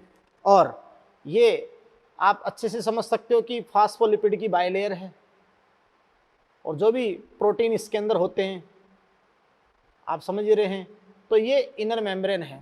अब तुम जानते हो इस इनर मेम्ब्रेन के अपन बात करें कि अंदर की ओर, तो आपका क्या है भाई, मैट्रिक्स थी, वो तो क्या है मैट्रिक्स, ये तो आपका मैट्रिक्स है, इस साइड तो अधात्री, माइटोकॉन्ड्रिया की अधात्री, और इस साइड आपका क्या है PMS, ये तो आपने सेल में समझा है ना, जैसे ये बाह्य झिल्ली और ये आंतरिक झिल्ली क्रिस्टी है। तो अब आप जानते हैं कि यहीं तो बने हुए NADH FADH, तो ये तो आपका क्या होगा मैट्रिक्स, और ये PMS, समझे ना, तो समझ गए आप। तो पेरी माइटोकॉन्ड्रियल स्पेस या इंटरमेम्ब्रेन स्पेस, इसको आप IMS भी कह सकते हो भाई, इसको आप क्या कह सकते हो IMS, इंटरमेम्ब्रेन स्पेस, है ना बेटा। अब ध्यान दीजिएगा कि भाई ये माइटोकॉन्ड्रिया के इनर मेम्ब्रेन पे ये आपके कॉम्प्लेक्सेज होते हैं सारे, सही, ये सारे आपके कॉम्प्लेक्सेज होते हैं, है ना, इनर मेम्ब्रेन पे ही। जैसे अपन इस वे में इसको बता देंगे कि जो आपके जो कॉम्प्लेक्सेज आपके होते हैं या जो कैरियर होते हैं कॉम्प्लेक्सेज के, वो यहीं पे तो आपके होते हैं बेटा, सही। तो आप समझ सकते हो बेटा कि वो ऐसे अपन कुछ फॉर्म में आपको बता देते हैं कि इस रूप में वो इस माइटोकॉन्ड्रिया के इनर मेम्ब्रेन में तो होते हैं, है ना, कॉम्प्लेक्सेज जो ETC को संपन्न कराने के लिए, ETC को संपन्न कराने के लिए। अब देखिएगा, सबसे पहले आप जानते हो कि जैसे FMN, FMN, अब देखो इसमें भी मैं और आपको चीजें बता देता हूं, FMN, अरे यार FMN, यहां पर मैंने स्टार लगा दिया, बताऊंगा स्टार क्यों लगाया, यस। फिर आप देखते हो कि FES, है ना, FES, समझे, और ऐसे में लिखते जाऊंगा, यस। कि फिर आप समझ सकते हो कि जैसे कोएंजाइम Q, सही। फिर आप समझ सकते हो कि मैं लिखता जाऊंगा FAD, होगा ना FAD। फिर आप समझ सकते हो साइटोक्रोम B, जैसे BC1 कॉम्प्लेक्स होता है, यस बेटा, तो आप समझ सकते हो कि साइटोक्रोम B, C1, सही, और साइटोक्रोम B, साइटोक्रोम C1, फिर ये ऐसे में लिख देता हूं कि साइटोक्रोम C, फिर आप समझ सकते हो नेक्स्ट में लिखता हूं साइटोक्रोम A, साइटोक्रोम A3, लिख दिया। अब मैंने देखो कि यहाँ इस पे भी स्टार लगा दिया, इस पे भी स्टार लगा दिया, और इस यहाँ आपका FAD लिख दिया मैंने, तो इसके ऊपर भी मैंने क्या लगा दिया, स्टार लगा दिया, सही। तो आप समझ रहे हैं बेटा कि देखिए बहुत इंपॉर्टेंट बात मैं आपको वहाँ बता रहा हूँ, क्लियर, कि भाई बहुत ज़्यादा आपको इम्पोर्टेंट जो बात मैं आपको यहाँ पे बता रहा हूँ तो देखिएगा बेटा कि मैंने यहाँ पर जो स्टार लगाए हैं, वो जो स्टार लगाए हैं FMN पे, FAD पे और कहाँ लगाया मैंने, कोएंजाइम क्यू पे। जो स्टार वाले हैं, स्टार वाले, वो आप समझ सकते हो कि इलेक्ट्रॉन कैरियर के साथ H2 कैरियर भी है ना, यानी वो इलेक्ट्रॉन तथा H2 दोनों का परिवहन करते हैं, यानी दोनों के कैरियर हैं, दोनों के क्या हैं, कैरियर। समझ गए। और अच्छा मैंने यहाँ पर जो 2 लिखा है, ये देखो, ये कंपोनेंट नहीं है, साइटोक्रोम क्यू, सॉरी वो कोएंजाइम क्यू, और जो साइटोक्रोम सी है ये आपके क्या है, मोबाइल कैरियर हैं, मोबाइल कैरियर। ये लो मोबाइल कैरियर है। बात को समझ रहे हैं। तो ये सारी बात मैंने आपको बता दी। अच्छा अब सुने इसके अंदर आप कि ईटीएस में मोबाइल कैरियर कौन है। तो 2 चीज़ आपकी होगी भाई। यहाँ पर मैं लिखूंगा आपके सामने, यहाँ पे स्टार वाले पॉइंट पे आप क्या लिखोगे, स्टार का जो पॉइंट है उसको आप समझाने के लिए क्या बात करोगे कि वो इलेक्ट्रॉन के साथ H2 कैरियर भी हैं। यहाँ स्टार वाले पे ऐसे लिख दो कि इलेक्ट्रॉन के साथ क्या है, H2 कैरियर भी हैं। समझा दिया पहले। अब सुनो मैं आपको समझाऊंगा कि भाई मोबाइल कैरियर ईटीएस में, तो मोबाइल कैरियर आपके कौन कौन हैं। यहाँ पर है कोएंजाइम क्यू यानी यूबीक्विनोन, और आप समझ सकते हैं साइटोक्रोम सी, सही बेटा। आप जानते हो ये तो नॉन प्रोटीन है, नॉन प्रोटीनस होता है एकमात्र यूबीक्विनोन या कोएंजाइम क्यू, और ये आप जानते हो कि एक छोटी सी गतिशील प्रोटीन है। बात को समझे। तो देखो मैं आपको बता देता हूं कि जो साइटोक्रोम सी है वो तो प्रोटीन इन नेचर और यूबीक्विनोन नॉन प्रोटीन का है, ये ध्यान रखना। साइटोक्रोम सी माइटोकॉन्ड्रिया की इनर मेम्ब्रेन में आउटर सरफेस की ओर, यानी आप समझ सकते हैं कि पीएमएस की ओर पाया जाता है साइटोक्रोम सी। यस बेटा। और आप जानते हैं कि कॉम्प्लेक्स 3rd और 4th को कनेक्ट करता है, कॉम्प्लेक्स 3rd और 4th को कनेक्ट करता है। जो प्रोटीन इन नेचर, प्रोटीन ये प्रकृति में होता है, समझ गए। और ये यूबीक्विनोन आपका क्या है भाई, नॉन प्रोटीन है, नॉन प्रोटीन। और जो यूबीक्विनोन है वो तो आप जानते हैं कि कॉम्प्लेक्स 1st, 2nd और 3rd के मध्य सामान्य होता है। 1st, 2nd और 3rd के मध्य सामान्य, 1st, 2nd तथा 3rd के मध्य सामान्य। इसका मतलब मैंने पहले ही बता दिया था कि ये 1st को 3rd से और 2nd को 3rd से कनेक्ट करता है। सॉरी यहाँ गलत बता दिया मैंने कि भाई देखो यहाँ, सॉरी दिमाग लगाना थोड़ा सा, कि भाई ये जो कोएंजाइम क्यू है यूबीक्विनोन, ये तो नॉन प्रोटीन है, और ये नॉन प्रोटीन है तो 1st, 2nd तथा 3rd के मध्य सामान्य है, 3rd के मध्य सामान्य है। समझ रहे हो।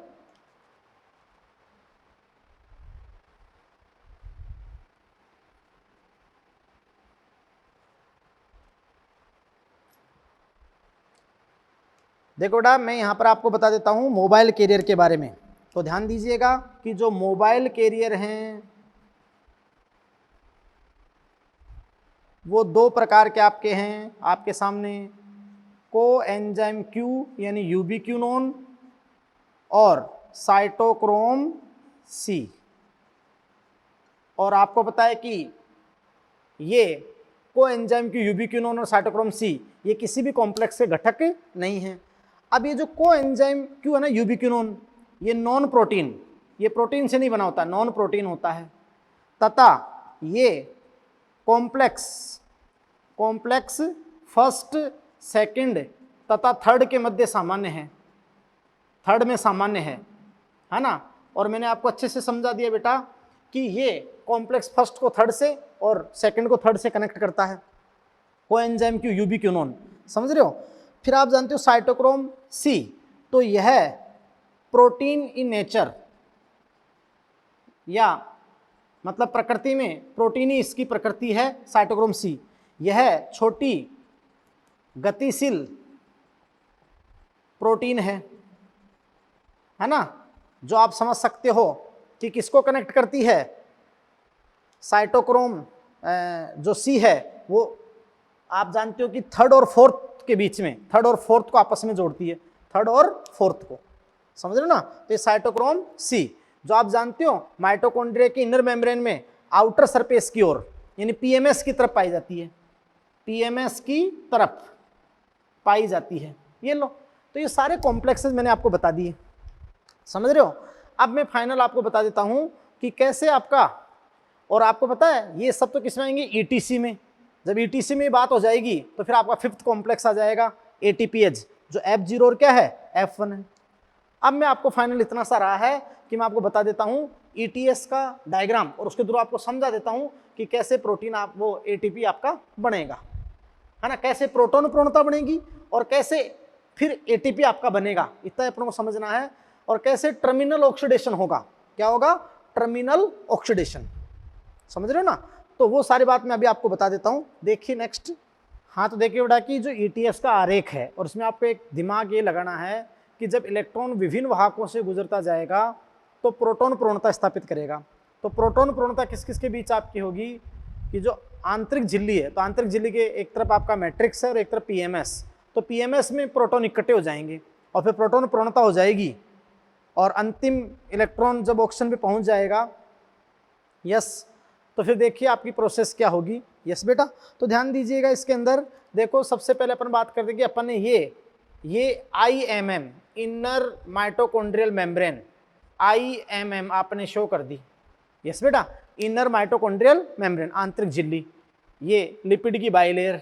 यस, एक साइड जो आप जानते हो कि अंदर की ओर मैट्रिक्स, माइटोकॉन्ड्रिया अंदर की ओर आपका मैट्रिक्स एदा3, और एक आपका पीएमएस, पेरी माइटोकॉन्ड्रियल स्पेस, या IMS इनर माइटोकॉन्ड्रियल स्पेस, समझे। जैसे आप समझ सकते हो कि ये माइटोकॉन्ड्रिया है, सॉरी, है ना, आराम से, ये माइटोकॉन्ड्रिया है, समझ रहे हो ना। तो इस माइटोकॉन्ड्रिया में ये आउटर मेम्ब्रेन है और ये इनर मेम्ब्रेन है। तो इनर मेम्ब्रेन क्या बनाती है, क्रिस्टी, ऐसे इनफोल्डिंग, यस, ऐसे। तो ये मैट्रिक्स है, यहाँ कॉम्प्लेक्सेस होते हैं, ये मैट्रिक्स है, ये पीएमएस है। तो आप समझ रहे हो, तो माइटोकॉन्ड्रिया पढ़ चुके हैं। तो बेटा देखो कि ये पीएमएस और ये मैट्रिक्स। अब देखिएगा कि सबसे पहले NADH dehydrogenase complex, complex first, जिसका नाम मैंने क्या बताया था, आपको पता होना चाहिए, NADH dehydrogenase complex, complex first, यही बताया था ना मैंने। अब यहां पर देखो कि ये NADH2 NADH plus H plus, और इसका ऑक्सीकरण हो रहा है NAD में। तो जब इसका ऑक्सीकरण होगा तो इससे इलेक्ट्रॉन भी रिमूव होंगे, और आप जानते हैं इलेक्ट्रॉन के साथ हाइड्रोजन भी, बात को समझे। तो आप जानते हैं कि NADH2 NAD में बदल गया, ऑक्सीकरण हो गया। तो इलेक्ट्रॉन और हाइड्रोजन, मैंने आपसे क्या कहा था कि कुछ आपके ऐसे होते हैं जो इलेक्ट्रॉन के साथ प्रोटॉन कैरियर दोनों को कैरी करते हैं, जैसे FMN, है ना, फ्लेविन मोनोन्यूक्लियोटाइड FMN। तो FMN तो क्या करेगा, इलेक्ट्रॉन को भी और प्रोटॉन दोनों को एक्सेप्ट कर लेगा, दोनों को ग्रहण कर लेगा। तो FMNH2, FMNH2, यस बेटा। अब आप जानते हैं कि FMN से आगे इलेक्ट्रॉन FES पे, तो FES तो ओनली इलेक्ट्रॉन ले सकता है, ये तो इलेक्ट्रॉन कैरियर है ओनली, यस, ये तो ओनली इलेक्ट्रॉन ले सकता है। तो इलेक्ट्रॉन ले सकता है, तो प्रोटॉन कहाँ गए, PMS में, प्रोटॉन कहाँ गए बेटा, PMS में।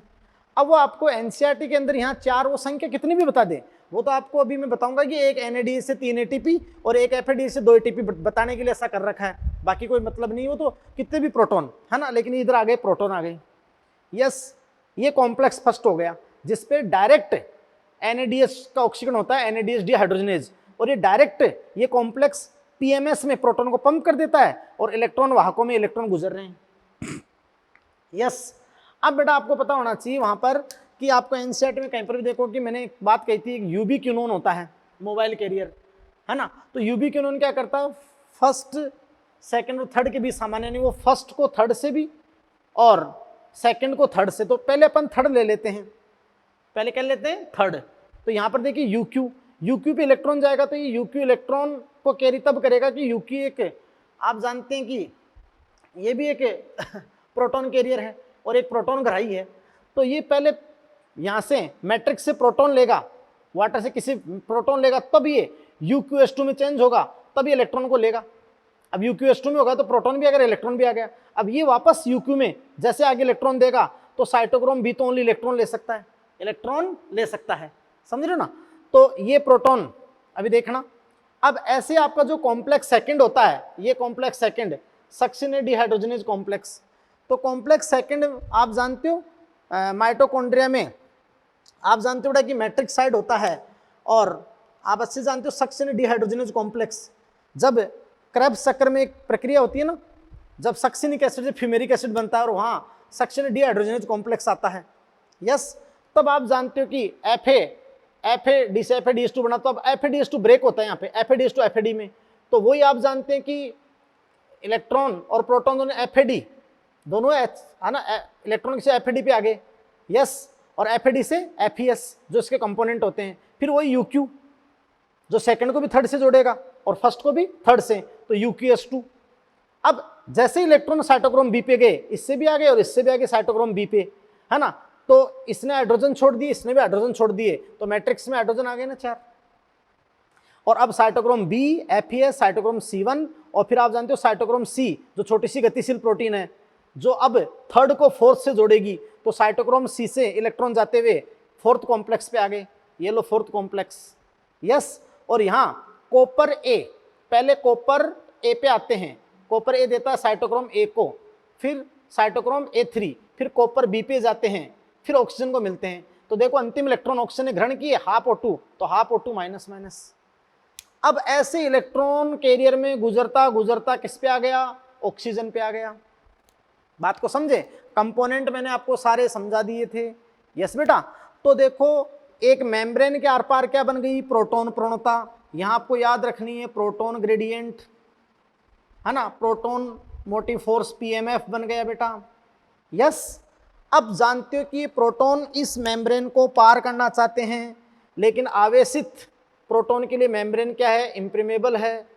तो फिर यहाँ कपलिंग रिएक्शन होगी और आपका कौन सा कॉम्प्लेक्स आएगा, फिफ्थ कॉम्प्लेक्स आएगा। कौन सा कॉम्प्लेक्स आएगा बेटा, फिफ्थ कॉम्प्लेक्स। और आप समझ सकते हैं कि जो फिफ्थ कॉम्प्लेक्स है वो ATPase कॉम्प्लेक्स है, ATPase, यस बेटा, ATPase। और जैसे ही फिर ये प्रोटॉन जब ATPase में ये आपका, जैसे अपना बात रहा कि बहुत इंपॉर्टेंट बात बता दूं मैं आपको कि ये आप समझ रहे हो बेटा कि ये हो गया आपका ये लो, है ना, मेम्ब्रेन में भी होता है ना। तो ये आप जानते हो कि F0 है प्रोटॉन चैनल, और ये आप F1 कैटलिस्ट नेचर का F1, जो शीर्ष जानते हो ना ऑक्सीसोम में आपने अच्छे से पढ़ा है माइटोकॉन्ड्रिया में कि इस प्रकार से हेड, स्टाल्क और बेस तो होता है F0 और हेड होता है F1। ये तो प्रोटॉन चैनल है, समझ रहे हो ना, इंटीग्रल समाकलित। और ये F1 है ना, ये कैटलिस्ट नेचर का है, ये परिधि है, क्या है, परिधीय प्रोटीन, सही। अब आप जानते हो कि यहां से 2 प्रोटॉन गुजरेंगे, ये प्रोटॉन गुजर गए, यस बेटा। जैसे ही आप जानते हो कि ये प्रोटॉन गुजरेंगे 2 प्रोटॉन, तो चार्ज सुसाध्य विसरण होगा और आवेश उच्च से निम्न की ओर बह रहा है, आवेश उच्च से निम्न की ओर बहेगा, तो तुम जानते हो कि वहां पर ऊर्जा विमुक्त होगी, और ऊर्जा विमुक्त होगी तो यहां पर आप जानते हो कि भाई ADP, और ADP से क्या बनेगा, ATP, इसको आप कहोगे ऑक्सीडेटिव फास्फोराइलेशन, ऑक्सीकारी फास्फोरिलीकरण। और ये जो प्रोटॉन है ये इससे कनेक्ट होकर फाइनल प्रोडक्ट आपका क्या बन जाएगा, H2O। इसलिए देखो अंतिम हाइड्रोजन ग्राही कौन होती है, ऑक्सीजन, ताकि ये प्रोटॉन प्रणता बनी रहे, वो फटाफट जाता रहेगा। इसलिए इस प्रक्रिया में ऑक्सीजन आवश्यक है, और ऑक्सीजन है तभी अपन जीवित हैं, वाइटल प्रोसेस है, समझ रहे हो ना। तो अंतिम हाइड्रोजन ग्राही टर्मिनल ऑक्सीडेशन वाटर, और ये ऐसे चलता रहेगा और ATP आपकी बनती रहेगी, यस बेटा, ये प्रोसेस चलता रहेगा और ATP आपकी बनती रहेगी। ये ब्रेक होते रहेंगे, ये प्रोसेस चलता रहेगा, ATP बनती रहेगी, उधर क्रेब्स चक्र भी कंटिन्यू रहेगा जब तक आवश्यकता होता है कोशिका को। बात को समझ रहे ना।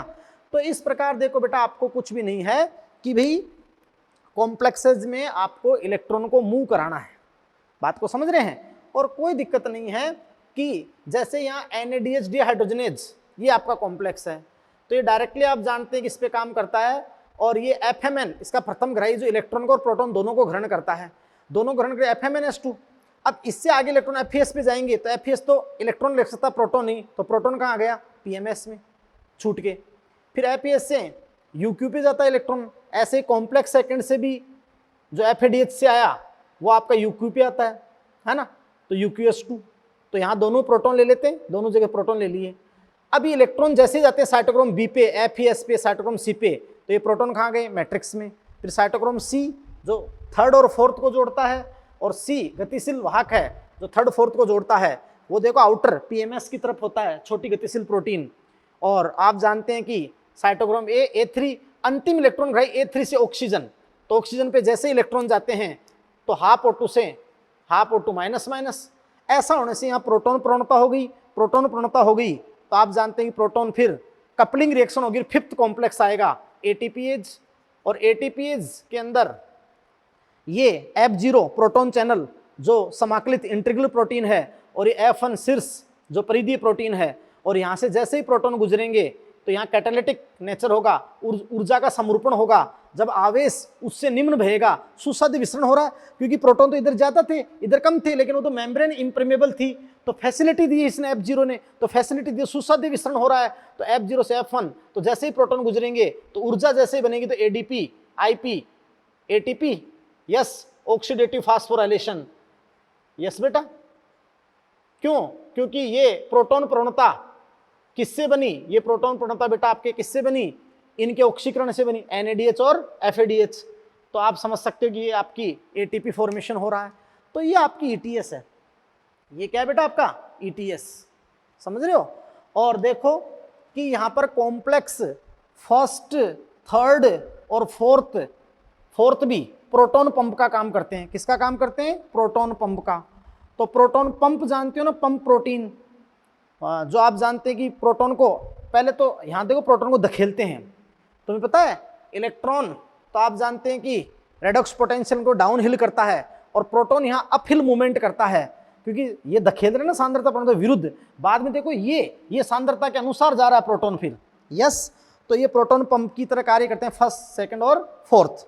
अब तुम्हें पता है जो कॉम्प्लेक्स फर्स्ट के NADH के जो इलेक्ट्रॉन NADH के, वो तो देखो 3 कॉम्प्लेक्स से गुजरेंगे, फर्स्ट, थर्ड और फोर्थ, फर्स्ट, थर्ड और फोर्थ।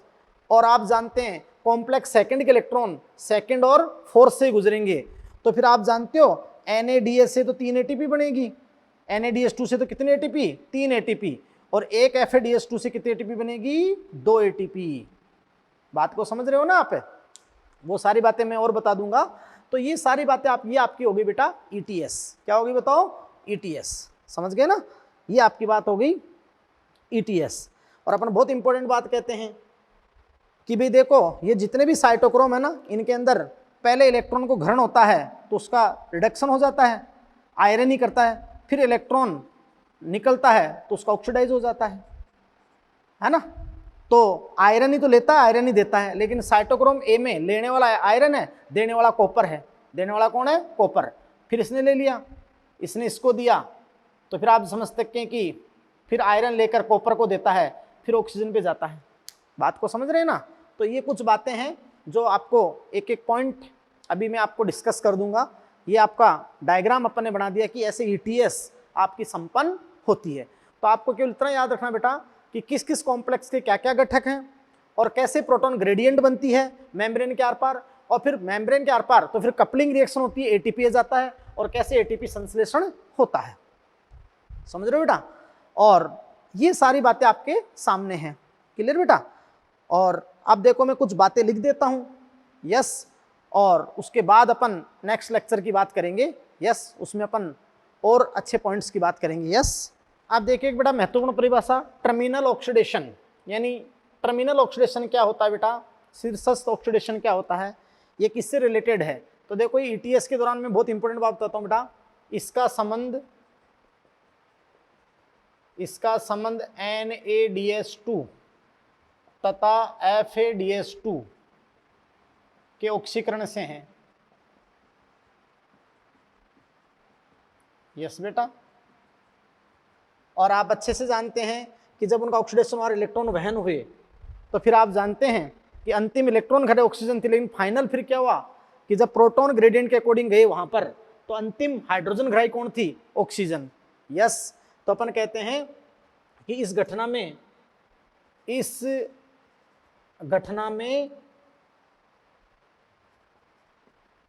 अंतिम हाइड्रोजन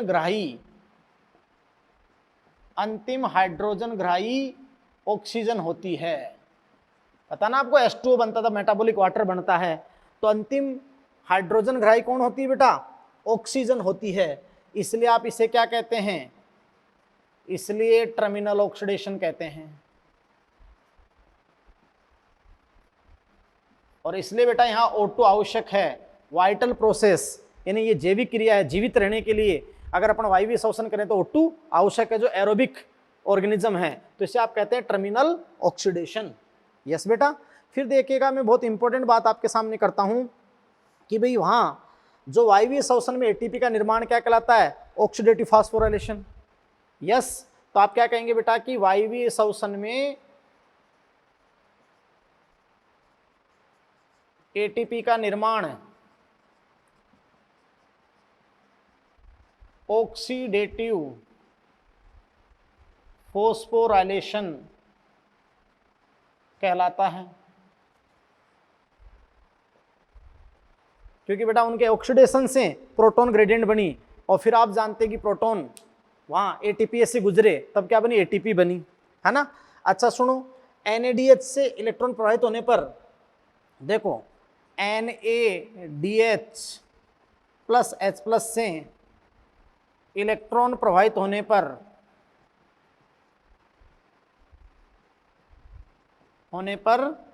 तीनों प्रोटॉन पंप, क्योंकि बेटा देखो इलेक्ट्रॉन का तो यहाँ डाउन हिल, क्योंकि रेडॉक्स पोटेंशियल के अनुसार होता है, और प्रोटॉन का पहले प्रवणता बनाने में, जब आप PMS में प्रोटॉन आते हैं तो वो आप जानते पंप धकेलते हैं, तो सक्रिय परिवहन होता है, वो अपहिल प्रोसेस होता है। तो NADH से इलेक्ट्रॉन प्रवाहित होने पर तीनों प्रोटॉन पंप, यानी फर्स्ट कॉम्प्लेक्स, थर्ड कॉम्प्लेक्स और फोर्थ कार्य करते हैं,